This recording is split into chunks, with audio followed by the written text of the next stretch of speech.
ఇక్కడ మీరనేది ఒకరొక పరిశ్రమ పెట్టడం వల్ల వాళ్ళ తెలివితేటలు, వారికున్న చాకచక్యము, సమయానుకూలంగా నిర్ణయం తీసుకోవడం చాలా చాలా అంశాలు కలిసొస్తాయి గదా!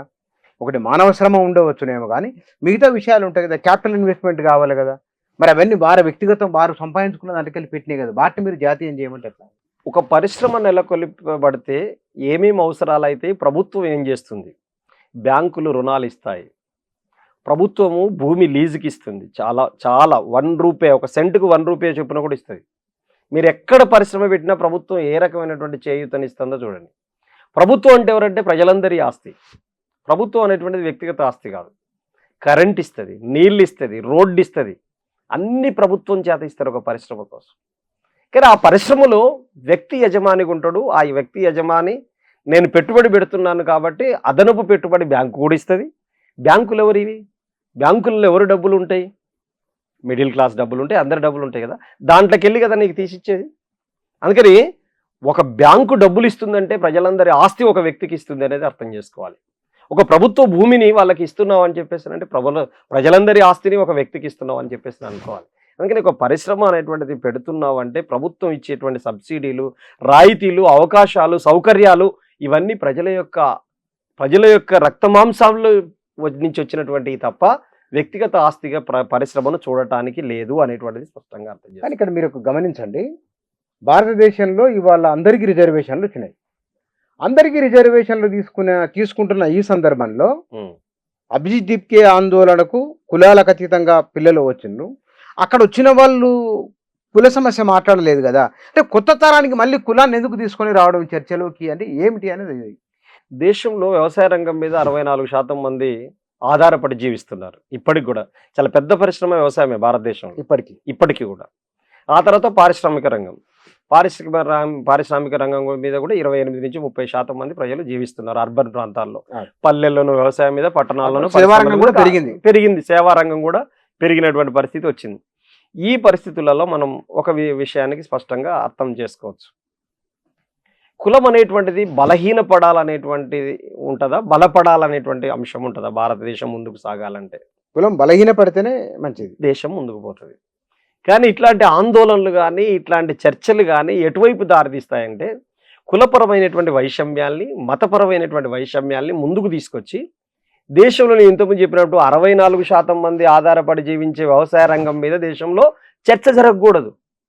పరిశ్రమల మీద ఆధారపడేటువంటి 30% మంది మీద చర్చ జరగదు. సేవా రంగం మీద ఆధారపడేటువంటి వాళ్ళ గురించి, వాళ్ళ కనీస వేతనాలు ఏంటి, వాళ్ళ సౌకర్యాలు ఏంటి, రైతుల గిట్టుబాటు ధరలు ఏంటి, కార్మికుల చట్టాలు ఏమిటి, ఇవన్నీ ఏమి దేశంలో చర్చ జరగవు.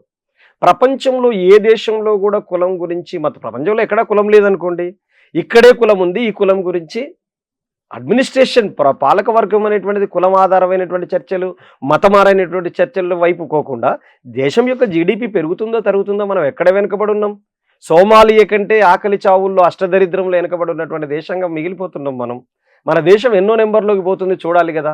మన దేశం ఒక కొత్త ఆవిష్కరణ వైపు ఎందుకు ప్రయాణం చేయట్లేదో చూడాలి కదా.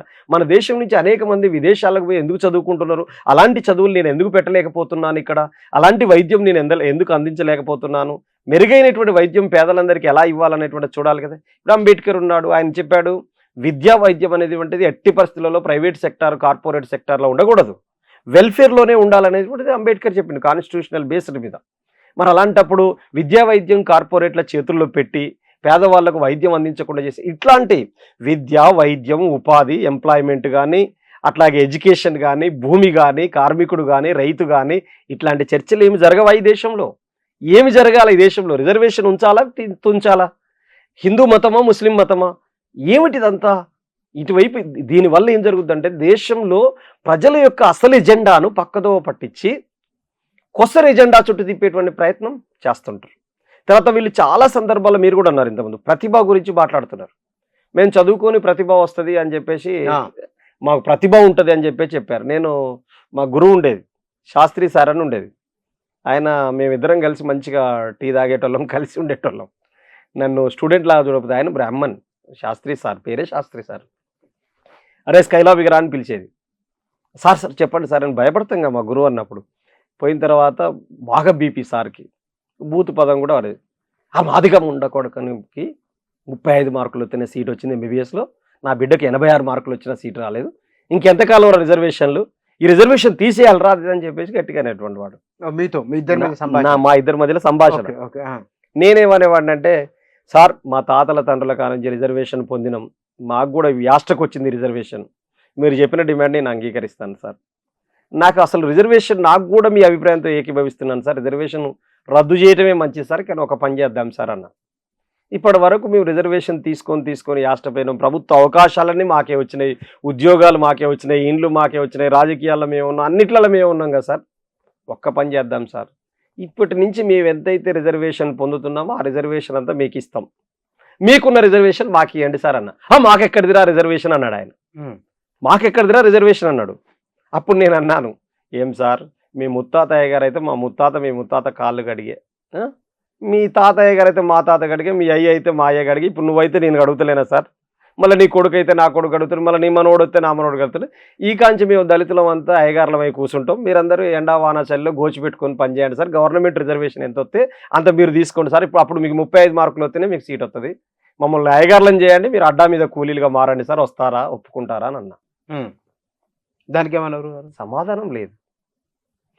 ఏది రిజర్వేషన్ అనేటువంటిది కీలకమైనటువంటి పాయింట్. క్వశ్చన్ రిజర్వేషన్ గురించి చర్చించే పెట్టి, అంటే అసలు ప్రజా సమస్యను పక్కదో పట్టించి రిజర్వేషన్ హఠావో ఆందోళన ఎట్లయితే వస్తుందో, దేశంలో ఉన్న ప్రధానమైనటువంటి ఎజెండాలు, ప్రధానమైనటువంటి సమస్యల్ని పక్కదో పట్టించి రిజర్వేషన్ హఠావో ఆందోళన, దేశంలో విద్యార్థి యువతరంలో ఒక బంగ్లాదేశ్లో వచ్చినట్టు, ఒక నేపాల్లో వచ్చినట్టు పెద్ద ఎత్తున ఒక ప్రభంజనం వచ్చింది. ఈ ప్రభంజనాన్ని చల్లార్చాలంటే, ఈ ప్రభంజనాన్ని ముక్కలు చేయాలంటే ఏం చేయాలనేటువంటిది ఆలోచన వచ్చి, అసలు ఎజెండా నుంచి మొత్తం విద్యార్థి యువతరం యొక్క మైండ్ సెట్ను మార్చాలని చెప్పేసి ఎత్తుగడ రీత్యానే ఇది వచ్చింది. కానీ దీంట్లో వాళ్ళు తీసుకున్న గోతిలో వాళ్ళు పడక తప్పదు.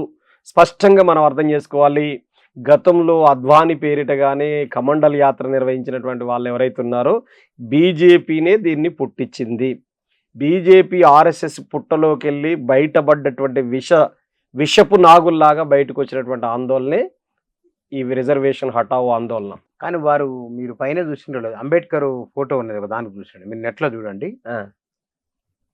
బోధించు, సమీకరించు, పోరాడు, ఎడ్యుకేట్, ఆర్గనైజ్ అని ఇంగ్లీష్ లో వాళ్ళు పెట్టుకున్నది.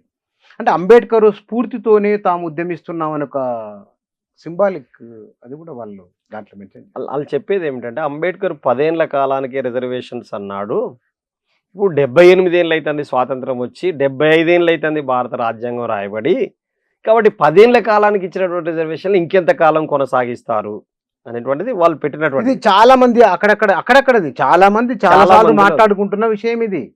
అంబేద్కర్ ఏం చెప్పాడు అంటే, ఈ 10 ఏళ్ల కాలంలోనే ఈ అసమానతలన్నీ సమసిపోతాయని చెప్పేసి ఊహించాడు.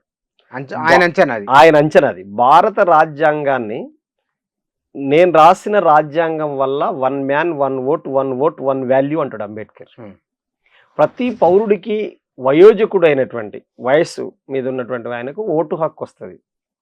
ఈ ఓటు హక్కులో మాత్రమే సమానత్వం వస్తుంది.